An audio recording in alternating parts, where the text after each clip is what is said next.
Hello, party people, and welcome back for season 2 of the IBS Radar podcast.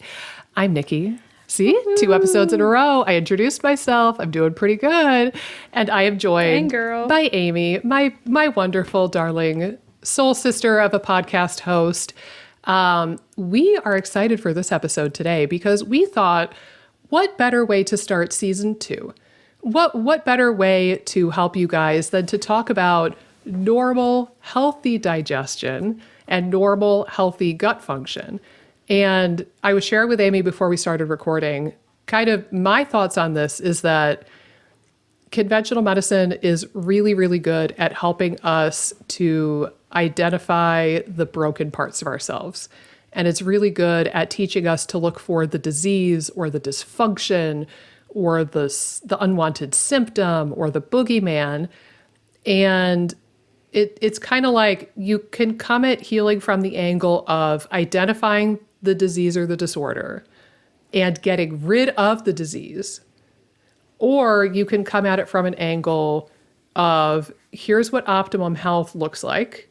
How do I inch my way closer to optimal health? And I feel like that conversation is lacking in conventional medicine, certainly, but also to a certain degree in functional medicine. I think that we get hung up on diagnosing the food sensitivities of the leaky gut and the candida and the SIBO almost as badly as conventional docs might. So yeah, I think that, it's like, if you don't have a clear picture of where you're going, how are you going to get there?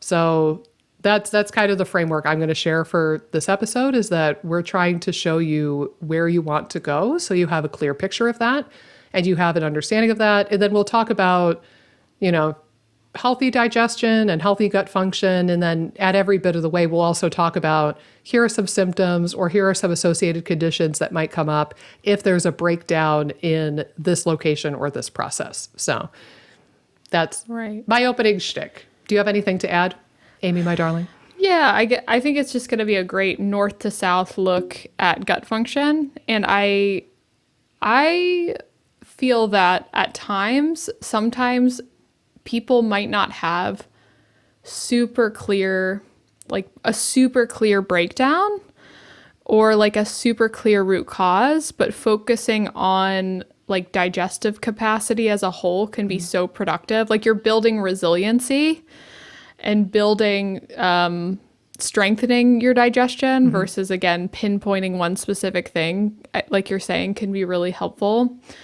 I also think that one reason why digestion is so helpful, or like to look at digestion from a north to south process can be so helpful, is that, a lot of people are jumping straight to the microbiome stuff. So they're going straight to, I have a pathogen that was found in my stool test, or I have, SIBO or this or that. But like, you really can't create an environment in the gut to even address those things unless digestion is running smoothly.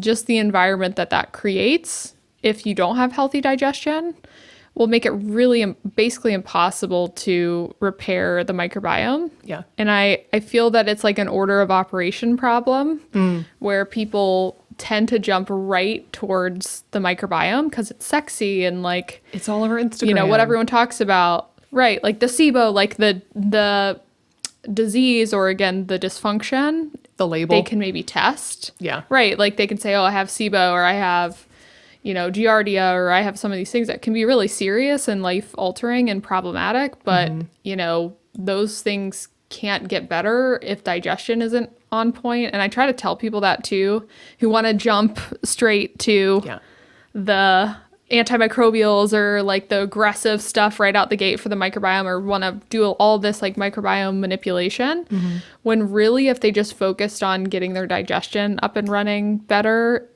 it first and foremost will help their microbiome, but it will also it'll help their microbiome and make any other additional modulation that you do more impactful. Well, I think not only will it make it more effective, but also you probably won't need to work as much on it. And I Right, like that you exactly. use the term order of operations. That brings back flashbacks to math classes that I had long since forgotten. Right. But, it's true. It's like, and I do something similar with students in FODMAP Freedom. It's like we start off talking about digestive capacity and stress and sleep and vagal tone and gut-brain axis and chewing your food and some of these more foundational things long before we ever get to antimicrobials or histamine and mast cell stuff or like hormone stuff. Because it's like, theoretically, if you took like my class, for example, and you were like, okay, I know I have a histamine issue, right? I have like a mast cell histamine thing. And if you just went in guns a-blazing on that module, you would maybe be tempted to take like 5 different things. You would be like, oh, I've got to take vitamin C Right. and quercetin and this probiotic she recommended and some copper and riboflavin. Like I need to take all of these things, but you don't realize that things like sleep deprivation and stress chemistry and poor digestion are like stoking the fire of the histamine issue. So it's Right. like you can go straight to histamine because it's sexy and cool, and you could have genuine symptoms of histamine intolerance. And you could go right there and you could take 5 different things for the histamine problem, and then you could backtrack potentially and take other stuff for the other problems. Or you could go in the correct order and you could address the more foundational things first.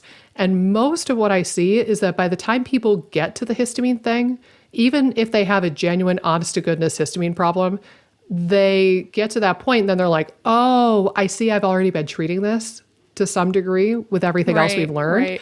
Therefore, I can get away with taking maybe 1 or 2 antihistamine type herbs instead of like 5. Right. So it's like Right. it makes it more cost effective and more effective.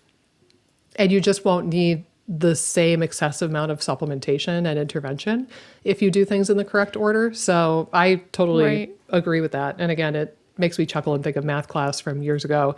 But yeah, I think that this is a really important topic. And again, just to go back to framing it the right way, like, Right. what is the saying? Like, if I tell you to not think about a pink elephant right now, what is the first thought that pops into your head? A pink elephant. So when we are treating the body saying, oh, I don't want this disease, where does your focus go? And where does your nervous system take you? And where does your mindset go? Like, where does all of your energy go? It goes into the disease instead of going towards Right. health. So I Right. think like you could call it manifestation. I don't know what you want to call it, Right. but I think that there's some element of that too, where it's like, if you're constantly focused on the disease or the dysfunction, at some level, it's going to bring about more disease and more dysfunction. Versus if Right. you could just focus on what does health look like, what does good optimal function look like, and try to strive towards that, I think that that's a much more effective way to go. And again, I think that this is a little bit more of like, admittedly, I will say in my work and maybe in yours too, I think I still take a little bit more of the angle of like looking for the disease or the label or Right. the test result or the whatever. So it's not even that this is always how I talk with my patients, but it's like kind of having that at least a little bit in your framework, I think is helpful. Right. Well, again, I think I view it almost as how can you build up your resiliency or strengthen things versus, again, focusing so much on repairing Yeah. a broken part or something like that. Yeah. Well, I think it's better for your mental health too, to not Yeah. focus on like, I'm diseased, I have a disease, I'm broken, I'm dysfunctional, my gut hates me. Like all of that's really hard to cope with from a mental health standpoint. So I think Right. also this is gentler on your mental health. It probably leads to a little bit less like obsession and anxiety and like depression about the whole situation. Right. But yeah, I think that this will be helpful. And I like that you say resiliency, because it made me think of, did you see, I did an Instagram post a while back. It was one of those carousel posts, and it was the cliff metaphor, and it was about SIBO root causes. So it's like, you can focus on like identifying the cliff, or you can focus on how to get to the other side and how to get as far away from the cliff edge as humanly possible. But again, like if you don't know where you're going, if you don't know what direction to turn your car, you could just zoom right over the cliff edge again. But if you know, oh, the exact direction I need to go to get from, the example I used was the edge of the Grand Canyon versus Tucson, Arizona. If you're at the Grand Canyon and you want to get to Tucson, you need to know, like, okay, Tucson is, generally speaking, directly south of the Grand Canyon. So I want to point my compass, I want to point my car south, and that's the direction I'm going. But again, it's like you have to have an understanding of what Tucson looks like and where it is if you ever want to get there. If you just wander aimlessly in the desert, that's just not going to be a good situation. But that being said, without further ado, I'll frame this, if I may. Can I steal the first step in the process? Sure. And then is this going to be a big surprise? Because I feel like maybe. Well, this one, this one, I think gets forgotten a lot. I think that you would know this, but I want to make sure it gets said before the other ones. But I think the very first stage, or the very first step in the process, is it has nothing to do with your stomach or your mouth or chewing. It's just like the part of the experience leading up to putting food in your mouth. So things like the sensory experience. Yeah, like just becoming hungry. Like noticing, oh, hey, I'm hungry is one of the first ones. Or like kind of taking note of, oh, it's almost time to eat. It's, it's 5:00 and we eat at 5:30. Or, seeing the food, smelling the food, preparing the food, maybe even tasting a little bit of it as you cook. Like all of this kind of preparation before the food even touches your lips is arguably the first stage of digestion, because all of that sensory experience is telling your nervous system, hey, food is going to come soon. And then your nervous system can tell your gut, hey, BTW, I'm going to need you to work soon. And there's food coming down the pipe soon. And then the gut kind of like has a little bit of time to adjust to that idea and go, oh, okay, I guess we should prepare some digestive juices then. Or, oh, I guess we should prepare to do our job then. Right? So it's like you're giving one guy a heads up so he can give the other guy a heads up in a weird way. Right. In true like north to south fashion, it's like our brain is like the first step. And I do think this is something that was really highlighted to me, at least when we talked to Thomas, because he talked a lot about this. I don't know if you remember it, like how important that part is and how we've sort of neglected it as a culture. Like we want fast, convenient things. So like the prep time that we're cooking the food, the amount of time we're really enjoying the food is all sped up. And again, it makes me wonder too, like, some of my clients who like skip or don't skip, but like don't have a lunch break and they're just like pulling out food, trying to eat it as fast as you can. And again, like I've been guilty of at times if I'm in a hurry or something to do that. But I think for the most part, we've all like engulfed food before without giving us a true sensory experience. But I think for the most part, like if you're someone that's consistently like rushing through meals, not taking a lunch break, again, not that you have to have like insanely elaborate meals, but just trying to spend a little bit of time prepping a meal, making it look attractive, smelling it. Like the more you can kind of enjoy the sensory experience of the food, the better. But I think really probably the biggest problem I see with my clients is like failing to take time to eat or like have a lunch break to where they can really experience the food from a sensory standpoint versus just like inhaling it. Yeah. I think breakfast and lunch are probably the two biggest that people do this with. Because again, you're like, you're in a rush to get out of the house in the morning, or you're in a rush to get back to work, or your boss is breathing fire down your neck or whatever.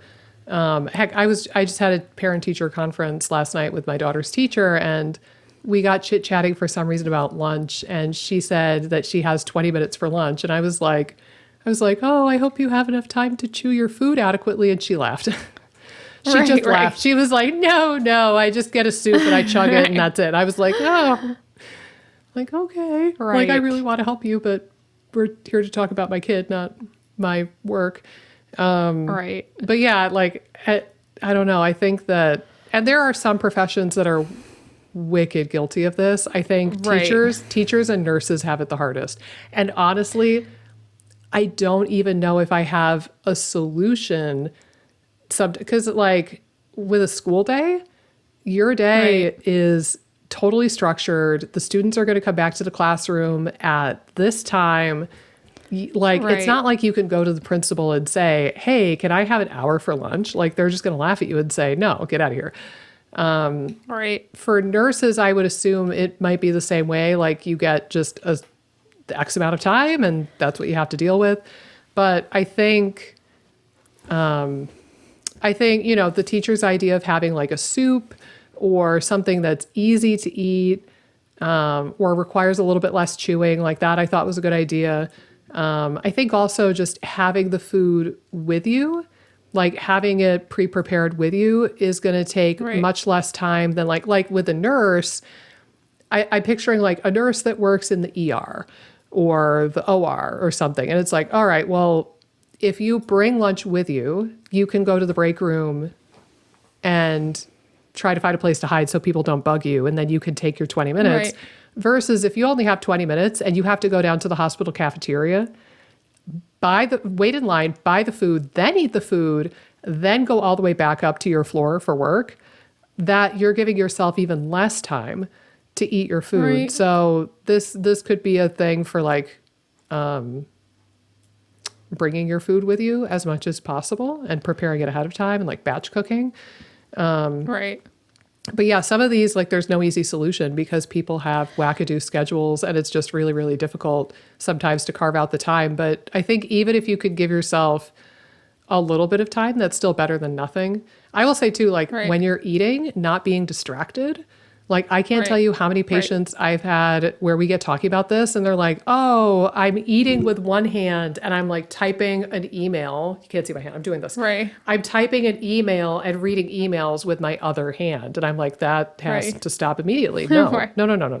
Like, give yourself the gift of 5 or 10 minutes without looking at your email. Like, watch a funny YouTube video or just look out the window or something, anything else. Do anything other than email. And I think that would be great for you. So that's another one I see quite a lot, is just people are distracted. I'll throw out another one too. And it doesn't have to be all the time. It could be genuine, but even just verbally saying that the food smells good or looks good, or when you start eating it, verbally acknowledging like, oh, this is really good. Like, gratitude is great for vagal tone, right? So, and we're kind of like starting to go into the second phase here now in the mouth, but like gratitude is great for the vagus nerve, first of all. But also, I don't know, like I think sometimes speaking things out loud can make it more real for the body. And again, like the whole goal of mindful, or like this intuitive eating, mindful eating kind of stuff, is to like actually experience your food, but slowing down and taking the time to observe out loud, like, oh, this is really good, might be therapeutic, I think, at times. And like, we went on a beach trip on the weekend and my mom packed like a dinner. So we ate in the car. I ate while I was driving a car down the highway. So I did the exact opposite of what we're talking about right now. The food was all cold. It was in a cooler. My mom just busted it out and handed it out to people when we were driving. And I did the exact opposite. But I will say, I took my time eating it. And it was on a stretch of the journey that like I wasn't stressed. There wasn't like bad traffic or anything. And I said out loud a couple of times to my mom, I'm like, oh, like, this is really great. Like, thanks for bringing this. Cause like, she brought like peaches and carrots and cucumbers and like these chicken skewer things that she got at Costco. And like, she brought a lot of really good, healthy stuff, but also stuff that you could eat with your hands while driving or while you're in a vehicle. So a couple of times, I think I complimented her and like, oh, these were really good ideas this was a great idea to bring this. And wow, this was really good. And like, oh, I forgot these chicken skewer things are really tasty. And I don't know, like, I think that was probably negating some of the bad that I was doing driving down the highway at 70 miles an hour, cramming a chicken kebab in my mouth. So I don't know. I think that was helpful.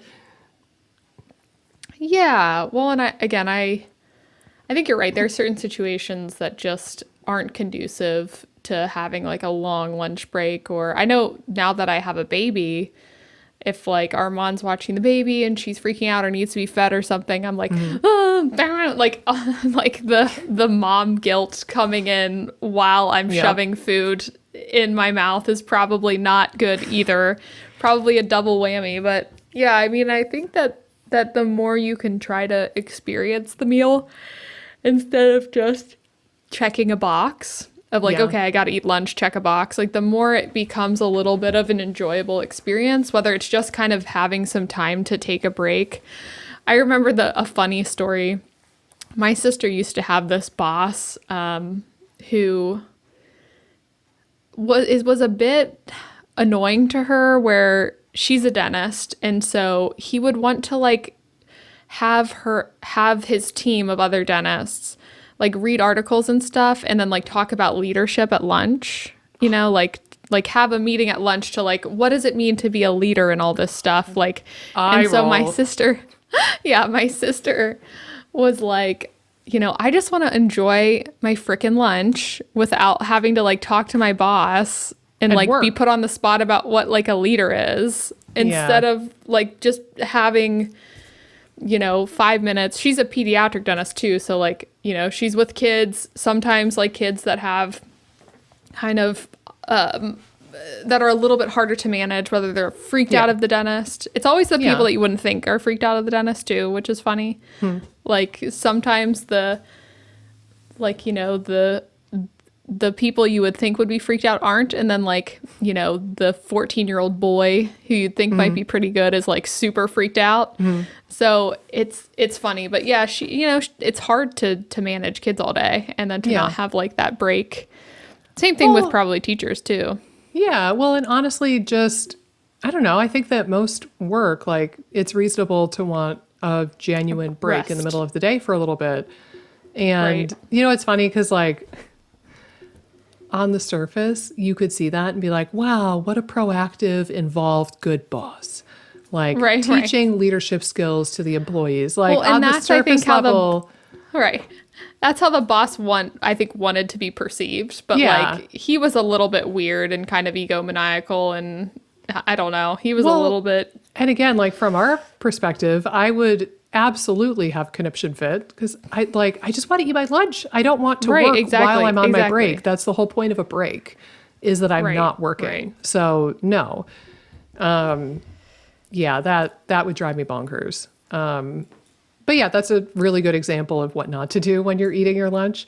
Again, if you can just actually experience your food and enjoy it. And you touched on something that's really important. And honestly, I think this might be one of the most foundational things. Your nervous system has the rest and digest and the fight, flight, freeze, appease side, right? For this unconscious part of your nervous system. If you are in fight, flight, freeze, appease mode, you can't get into rest and digest mode.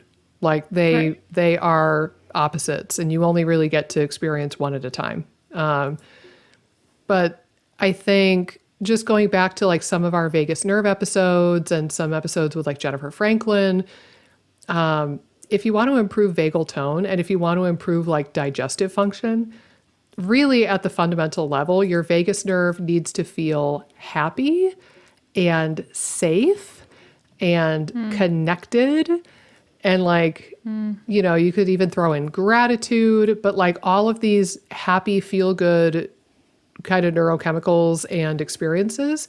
But I think at the end of the day, the vagus nerve just needs to know that you are safe enough that you're allowed to eat. Right? Because like if you, to use the overused expression, if you were running away from a tiger, you probably shouldn't be running by the apple tree, grabbing an apple and shoving it in your face while you're running for your life. Right? Like that would be stupid. Right. So similarly, if there are situations in your work or your home life or your life that make you feel unsafe or unloved or like really insecure or vulnerable, that is going to be directly counterintuitive or counterproductive to your vagal tone. And like, I know, for example, a guy that I worked with, I really think this is a big part of it for him, but he lives with a loved one who is incredibly difficult and incredibly, frankly, toxic sounding. But he feels obligated to help this family member and stick by their side. And, you know, we talked about it. I was like, dude, I don't think you have a snowball's chance in hell of getting into vagus nerve territory and rest and digest. And he described this. He was saying that he prepared his meal and he scarfed his meal as quickly as humanly possible just so that he could leave and like get away from this family member and go back up to his room. And it's like that your nervous system does not think you are safe enough to be eating. And then when you put food in your stomach anyway, it's freaking out because it thinks it's the equivalent of you're running away from a woolly mammoth and your life is in danger, and then you're the dum-dum who takes an apple off the tree and shoves the apple in your face and eats it while you're running away from the woolly mammoth. Like, it doesn't make sense on a physiological level. But again, like kind of dealing with that and trying to figure out like navigating that relationship and how to maybe part ways with that toxic family member. I mean, I don't know. That's a really tough part of the journey, and I don't know if he's going to do it, but I think at the fundamental level, you know, he's gotten all these different diagnoses and these different procedures, and he's spent a crap ton of money on this journey. And I think at the end of the day, it just boils down to his nervous system does not think he's safe enough to eat. Right. Well, and again, and even when you move kind of on the other side of the coin, it's like, what can you do to help your nervous system feel safe to eat?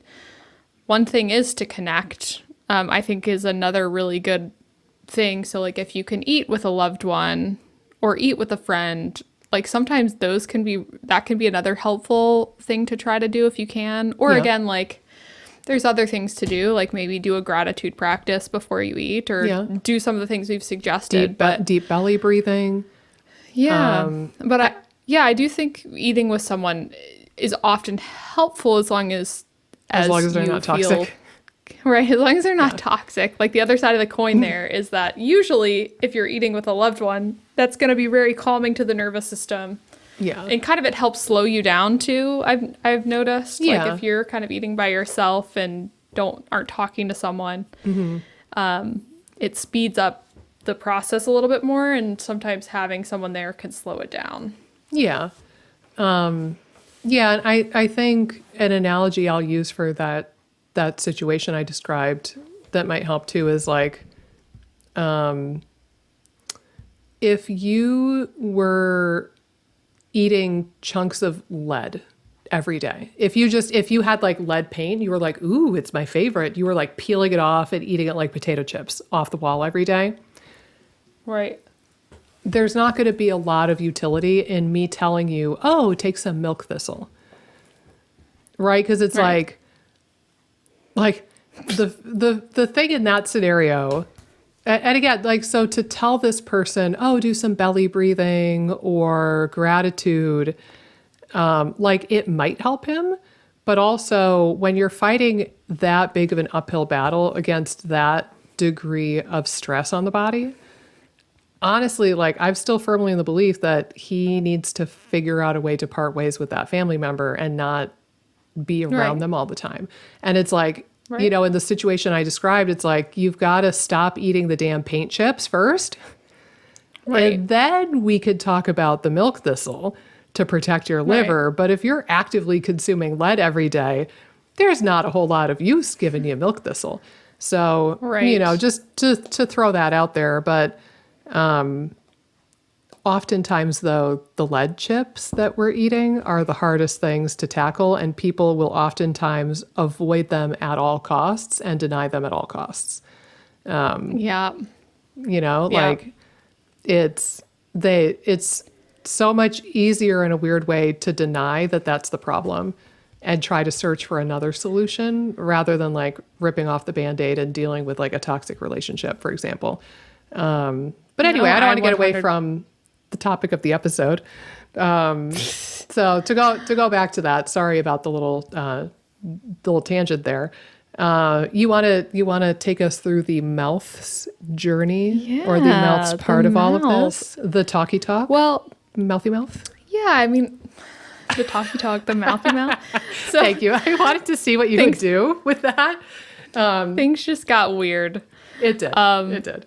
I actually listened to a podcast that's called "This Might Get Weird." I like the But title. yeah, things got That's a what we little should have weird. called this. We shouldn't have called it the IBS Freedom Podcast. It should have been called like "This is Weird with Nikki and Amy."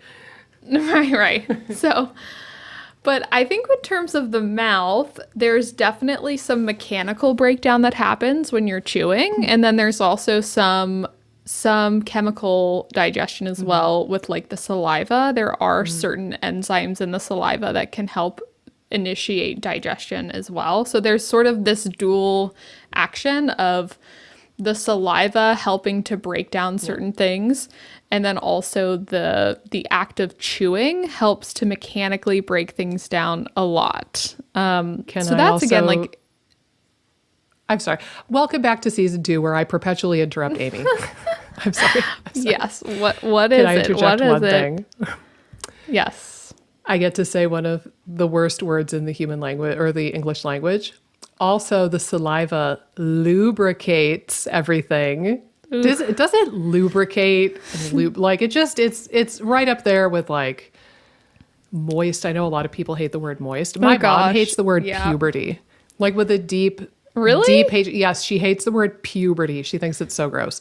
But anyway, yeah, keep in mind too, like the moisture from the saliva mixing with the food lubricates it so that it can slide down into the gullet easier. Okay, you go back. I Yeah. didn't mean to steal your moment. I just wanted to share that.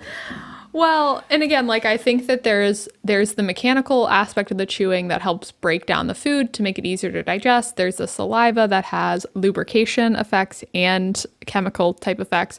But then even just the act of chewing, which we've mentioned earlier, activates the nervous system and tells the nervous system, hey, food's coming down the way. We need to kind of start getting digestion up and running.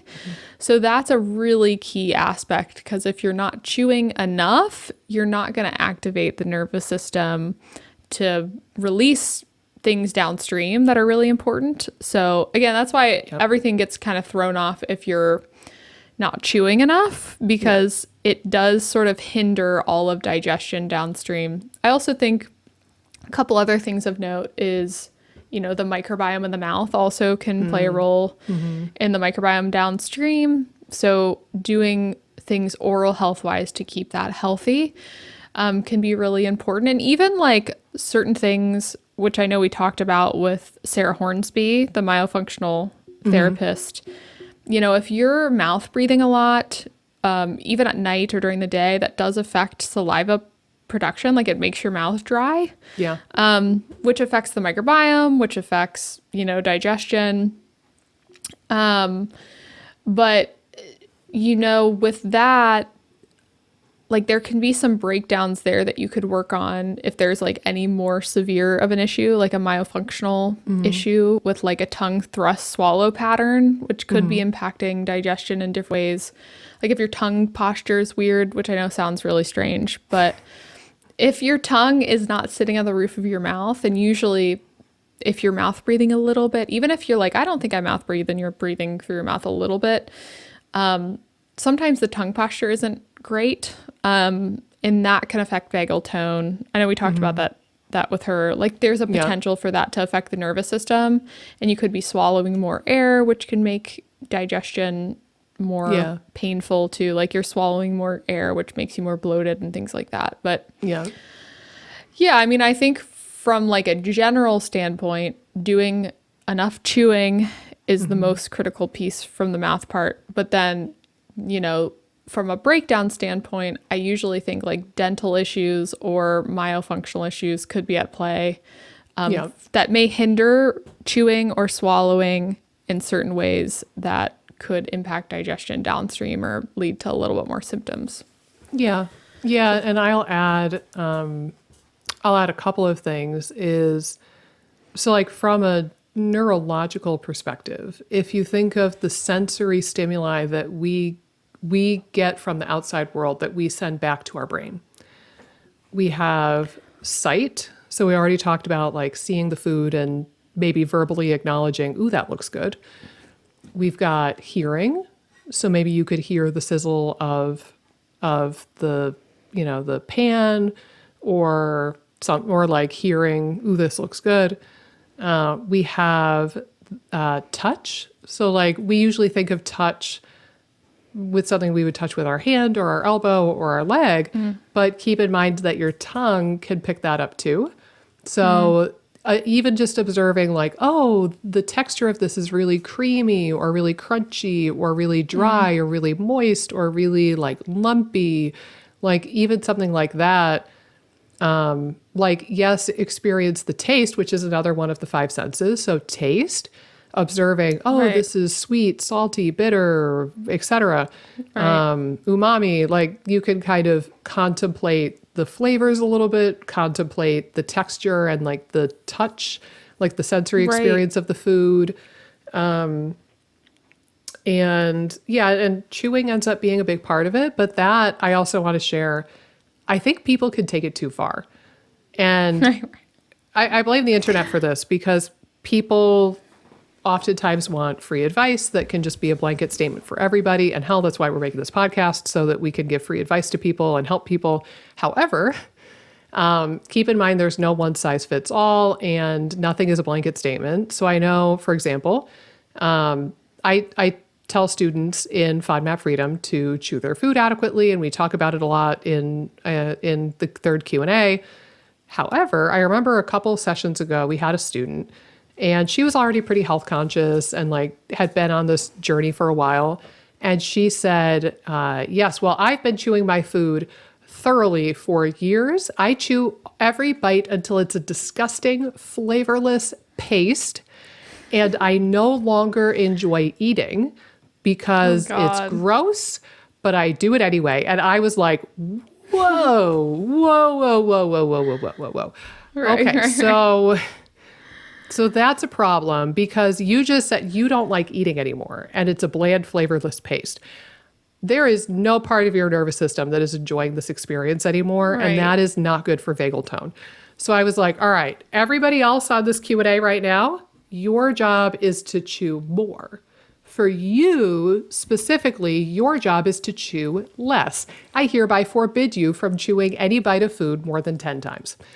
Like you need to do the opposite. And it's like, because again, you see these well-intentioned blanket statements on Instagram and YouTube and podcasts where people, you know, in our fields will say, you have to chew every bite of food 30 times. By the way, have they ever tried that? Do you know how hard that is? It is utterly impossible other than like a steak.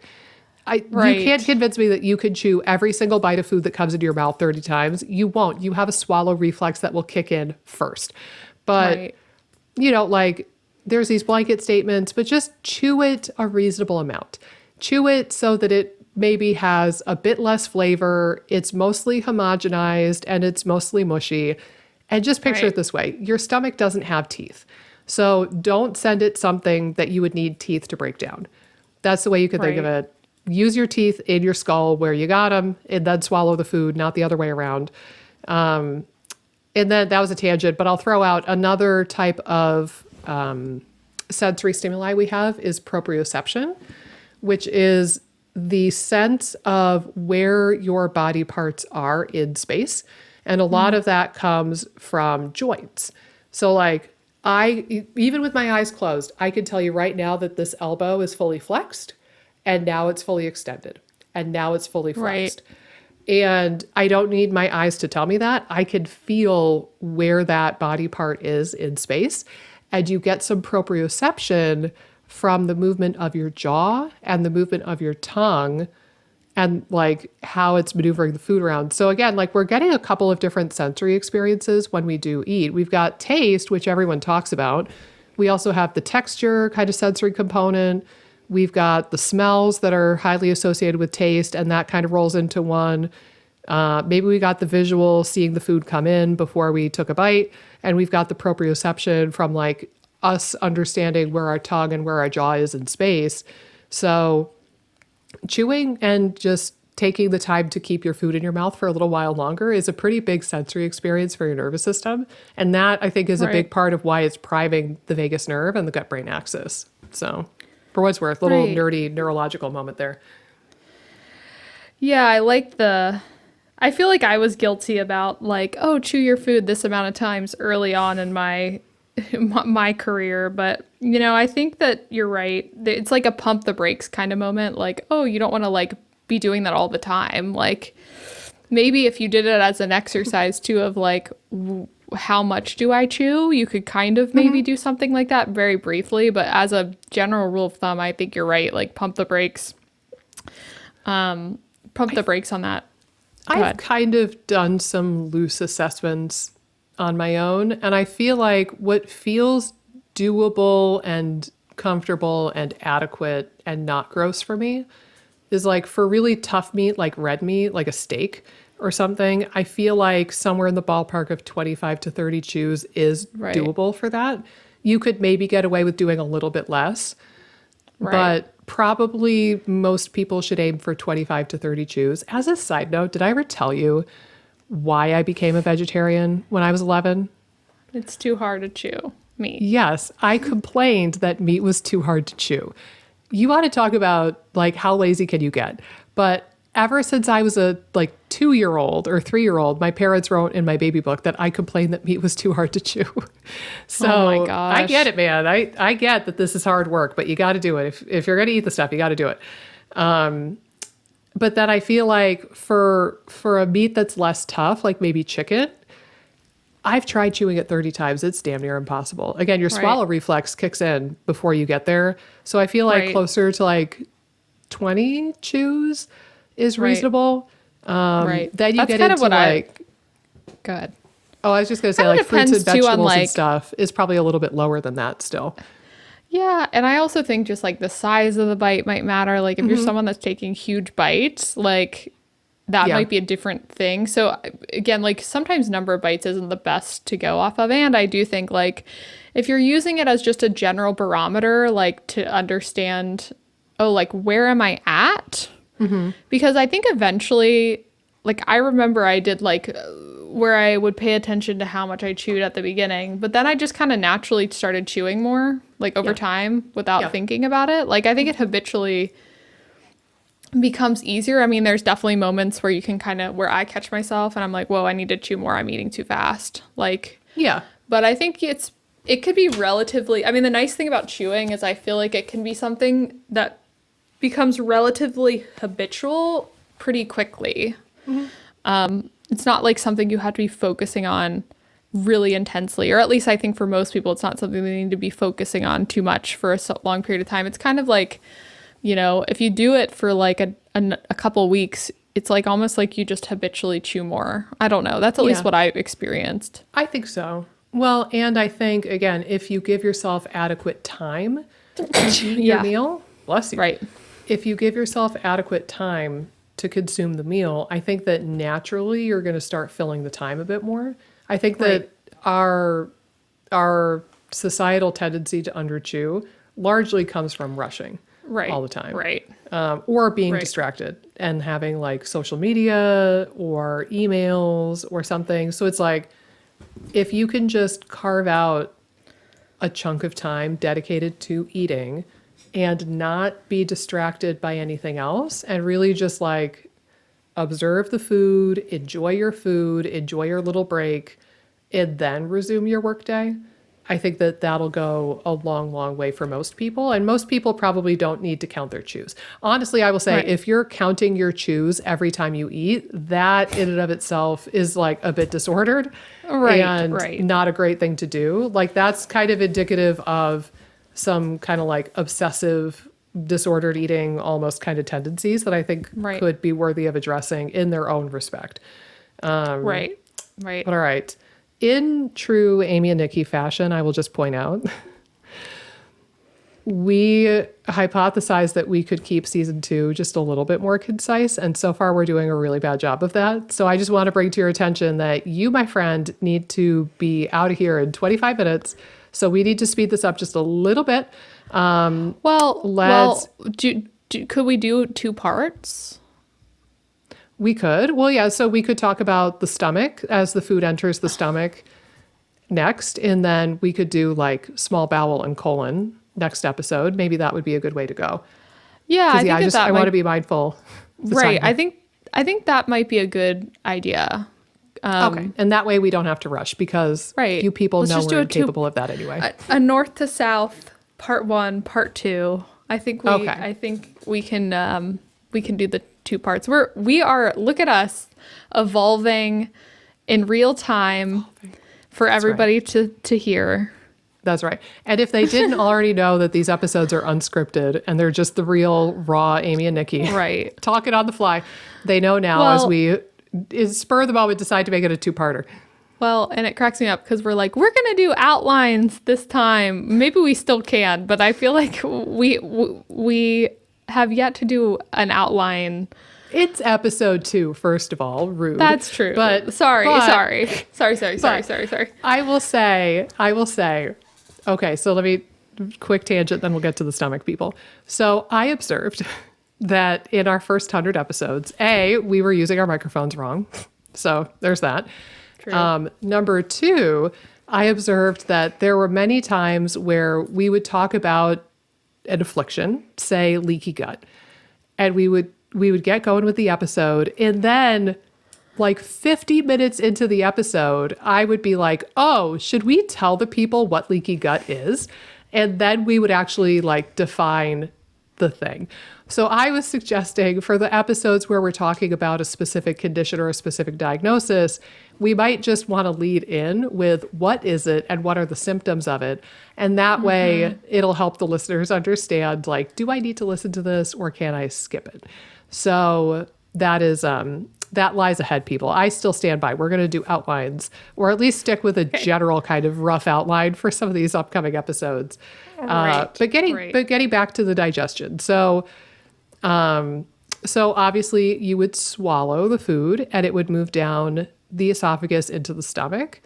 For one, you should have a sphincter at the bottom of your esophagus that's basically separating your esophagus from your stomach.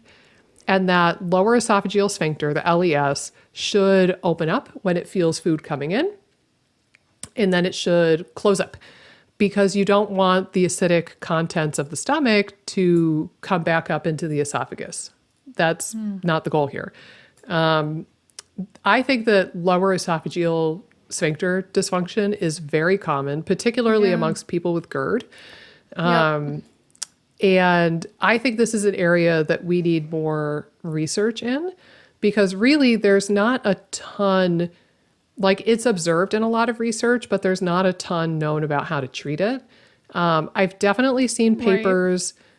I've seen papers that talk about deep breathing exercises, particularly like diaphragmatic, like belly breathing, being really helpful for this because that sphincter is like right at the level of the diaphragm, basically. So if you could train the diaphragm and breathe a bit differently or breathe deeper, you can kind of start to train that LES. The other thing that I've seen in research, at least once, is melatonin helping to tone that sphincter. Now, I will say I've tried using melatonin for this purpose with people with GERD for many years, and I have yet to see a single person think that it profoundly helped their GERD. I don't know if I'm using too low of a dose or what it is, but I haven't seen it be helpful. That being said, melatonin is pretty cheap and fairly safe and fairly well tolerated, especially at the lower doses. So you could always try it. And if it doesn't work, oh, well, you're out like $5-10. It's not a terribly expensive supplement. But other than deep breathing and melatonin, I don't think we know a ton about how to help the LES and improve its tone. But I will throw out there, it appears, not surprisingly, that the LES is innervated by the vagus nerve. So if we can help the vagus nerve function better and get into rest and digest and do all the stuff that we just talked about in the last half hour, whatever it's been, I do think that that will help the sphincter work better. But as far as like magic supplements and magic herbs and magic teas that you could consume right now and have it feel better today, I don't know if we have a good understanding of that.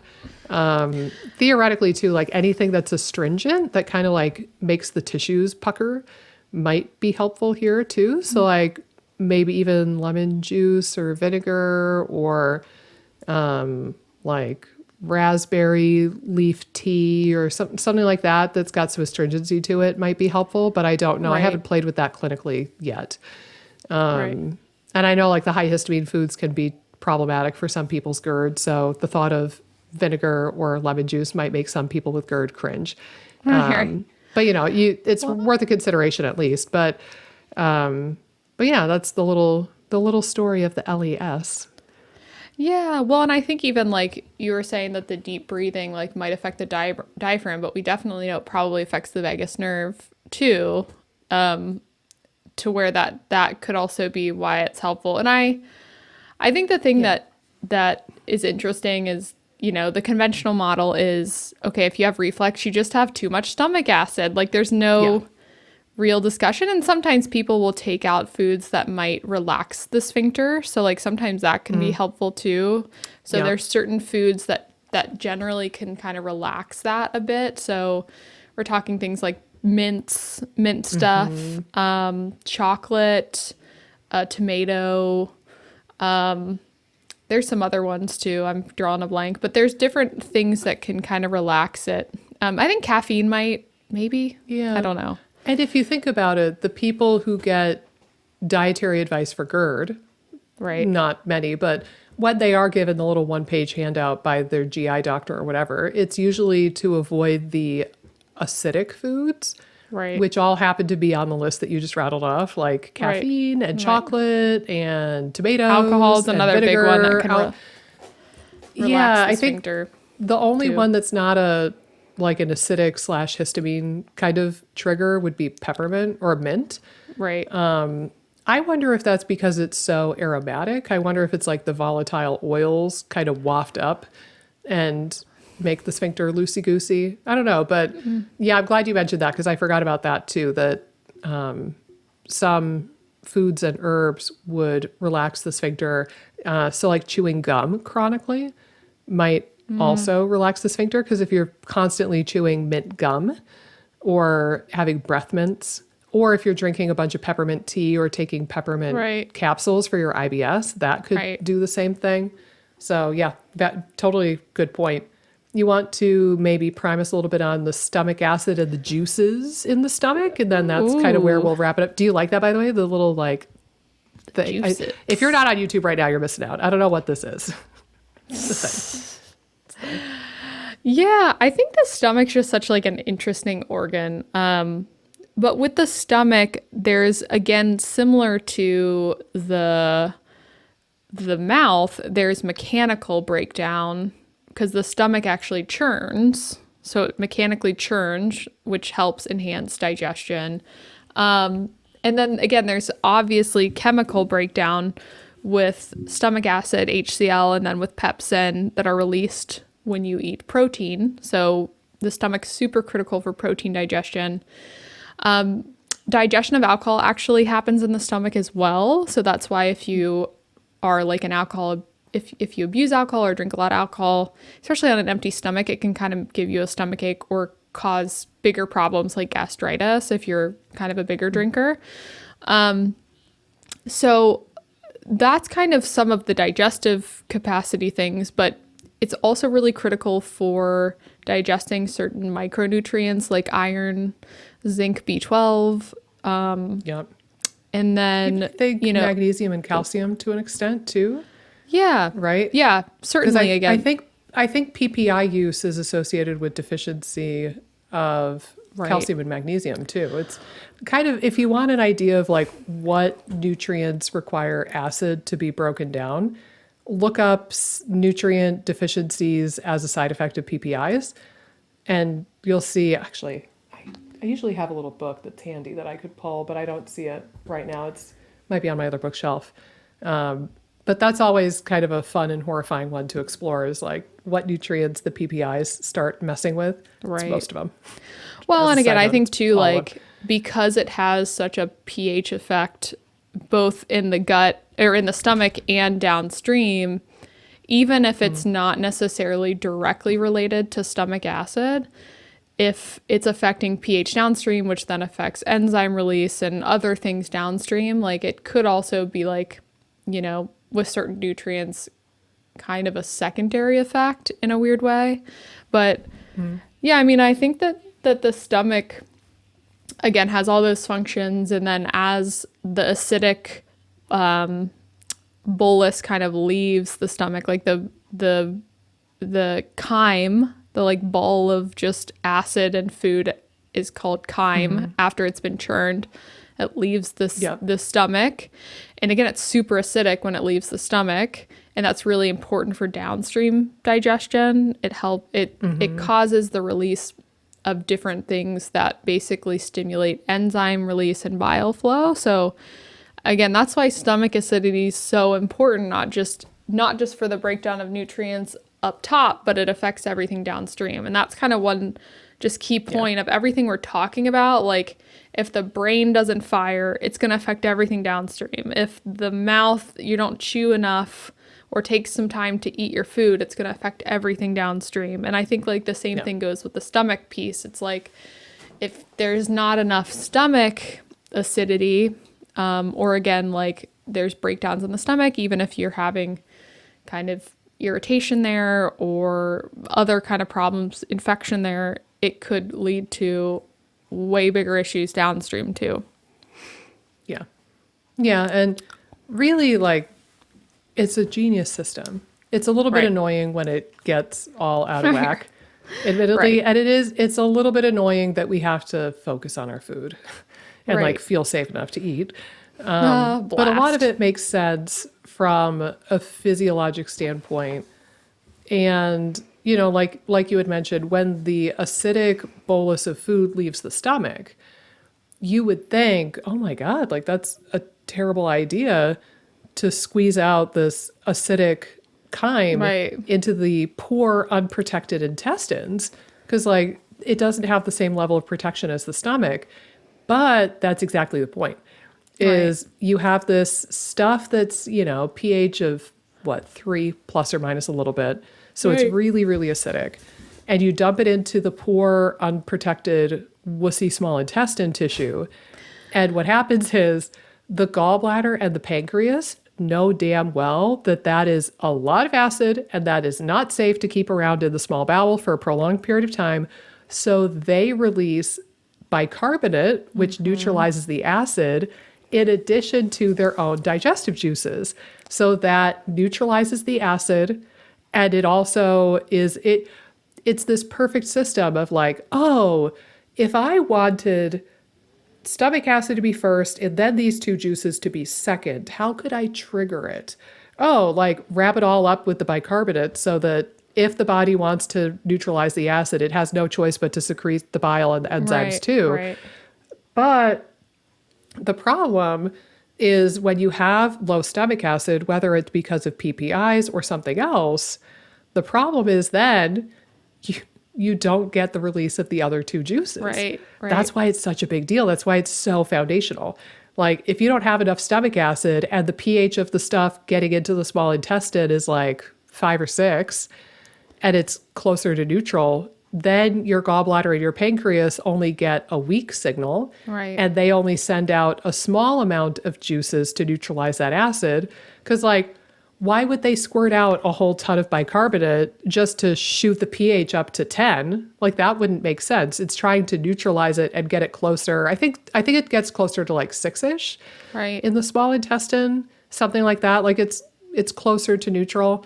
But like, why would those body parts work extra hard and then F up the pH and make it too alkaline? Like, that's not the goal. Right. So if you want to have adequate enzyme release and bile release, you really, really, really, really need the bolus of food to be acidic enough. If the pH coming out of the stomach is not correct, then everything else goes off the rails. Right. Right. Yeah. And again, like, I think that, like, in terms of doing things that are going to fortify acidity in the stomach, again, all the things we've already talked about, because like we said, it's like a cascade. But I think if you have any sort of like irritation in the stomach, could kind of throw off levels. Or again, like, sometimes they're being driven by things like histamine issues. But I definitely Or H. pylori. Right. H. pylori can kind of lower stomach acidity. Iron deficiency, as we learned from Thomas. Alcohol, again, I'd remove from the diet if you're dealing with anything stomach related, at least for a period of time. Yep. But yeah, again, I think it's primarily working on that kind of stuff, and then again, like, getting enough nutrition totally is going to be more so important. Like, we've learned over time a million times. I'll bring it up a million times. I don't care. But like, even Kaylee, when she was on, if you are metabolically depleted, like, you're not going to be digesting properly. So if you aren't getting enough nutrition, your digestion is like one of the first systems to go. Reproduction's another one. So like, if that's why you lose a period, if you're not getting enough to eat. So, you know, your body's going to use the resources in different ways, and digestion isn't necessarily a required system if your body feels like it's being chased by a bear. Kind of a similar scenario of like, you know, digestion's going to be one of the first systems to go, just because it's non-essential right in the moment. But again, clearly, but your body thinks the stress is going to be temporary. Right. Like, your body believes that the stressor is only going to be chasing you for a couple minutes, and then you're either going to die or you're going to live. End of options. Right. But yeah, when we get into these situations with chronic ongoing stress and chronic ongoing digestive insufficiency and rushing through our meals, we can kind of start seeing why things go off the rails as much as they do. And you know, and I'll throw this out there too. Like, you could certainly take betaine HCl for fortifying your stomach acid, and it does help. It does work. Right. But I think a lot of people, at least, are hoping to get to the root cause of the root cause of the root cause. Right. And you're hoping to not spend time and money and effort on a million pills for the rest of your life. So if you want to do the really root causal kind of stuff, then focus on the stuff we talked about in this episode. You know, if you kind of want to, if you're in the place where you're like, I just want to feel better right now. For God's sake, I've been so sick for so long, I just want to feel better. Then that's where I'd be more entertaining the thought of doing a little bit of betaine HCl, increasing the dose very gradually. I don't know if I told you this. So sometimes I'll like look at YouTube videos about health related stuff. And I saw at least a time or two in recent months, there's this guy named Dr. Berg. He's a big like keto, intermittent fasting kind of guy. He's got like a gazillion followers on YouTube. And I was checking out some of his videos not that long ago. And he said, I kid you not, that, yeah, you need stomach acid to digest this. And just take 5 betaine HCl capsules and you'll be good. And I was like, oh my God. Like, how is he okay with this? Right. Oh God. Like, and I commented on the video because I was like, please, for the love of God, do not just take 5-betaine HCl capsules. You've got to start more gradually than that. Right. For a normal person, that would be fine, probably. But like for anybody who has even a touch of gastritis, Right. oh, Right. you could really injure somebody with that advice. Right. And I was very, very shocked and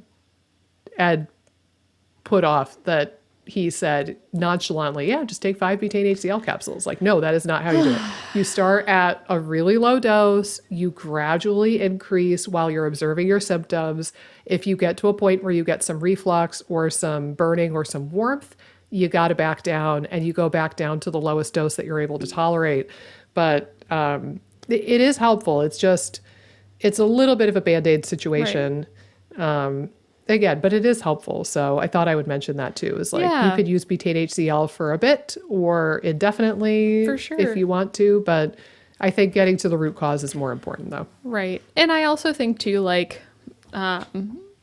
potentially working on getting, again, from a nutrition side of things, to not just getting enough calories, but getting enough protein, I think can help stimulate stomach acidity nicely as well too. Like I always crack up a little bit with like what is it? What's it called now? I'm blanking. Where you eat like certain things at different times, like you don't mix fruit with meat, or what is that called? I'm just picturing like a rotation diet, but I don't know if that's what you're getting called at. Like I'm like having pregnancy I've brain, heard but that I'm not kind of pregnant stuff. anymore. Like, what Welcome is to it motherhood, called? dear. Is it like meal spacing? I don't know. I don't remember what it's called, but it's like essentially I know what you're talking about though. where like you only eat meat with vegetables. You can't eat any starches with the meat. Like you can't eat, like there's all these weird rules. Food combining. Okay, Have you seen that before? I know, yes, a little bit. I know it's somewhat prominent in Ayurveda and their like nutritional kind of philosophy of like you only eat fruit by itself, Right. with nothing else, which is very counterintuitive to everything we know about blood sugar, by the way. Right.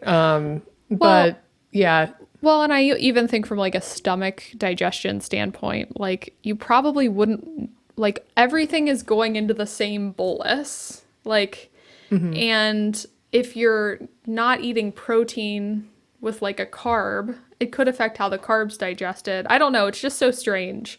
I don't think there's super hard evidence to do that.